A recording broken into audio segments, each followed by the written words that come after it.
வணிக வரித்துறையில் உள்ள காலி பணியிடங்களை நிரப்புவது உள்ளிட்ட 25 அம்ச கோரிக்கைகளை வலியுறுத்தி 3 நாள் விடுப்பு போராட்டத்தை அச்சங்கம் அறிவித்துள்ளது.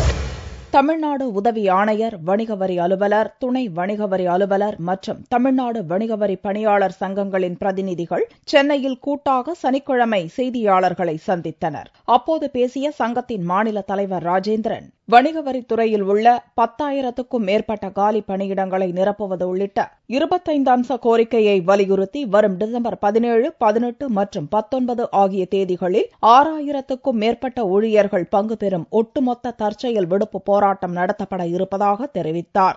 களப்பணியும் வரி விதிப்பு பணியும் ஆற்றக்கூடிய உதவி ஆணையர் நிலையிலிருந்து இளநிலை உதவியாளர் வரை இருக்கக்கூடிய பணியிடங்களிலே மிகப்பெரிய ஒரு வேக்கன்சி கேப் ஏற்பட்டிருக்கிறது. வேற வழியே இல்லாமல் வருகிற 17, 18, 19 ஆகிய 3 நாட்களும் ஒட்டுமொத்த தற்செயல் விடுப்பு என்ற ஒரு அறப்போராட்டத்தை நாங்கள் அறிவித்து அதை இப்பொழுது நடத்துவதற்கு ஆயத்தமாகிக் கொண்டிருக்கிறோம். வணிக வரித்துறை அனைத்து அலுவலகங்கள் முன்பும் நீதி கேட்டு ஆர்ப்பாட்டம் மற்றும் நீதி கேட்டு தமிழகமெங்கும் பிரச்சார இயக்கங்களை தொடர்ந்து 3வது கட்டமாக ஒட்டுமொத்த தற்செயல் விடுப்பு போராட்டம் நடத்தப்படுவதாக இச்சங்கத்தினர் தெரிவித்தனர்.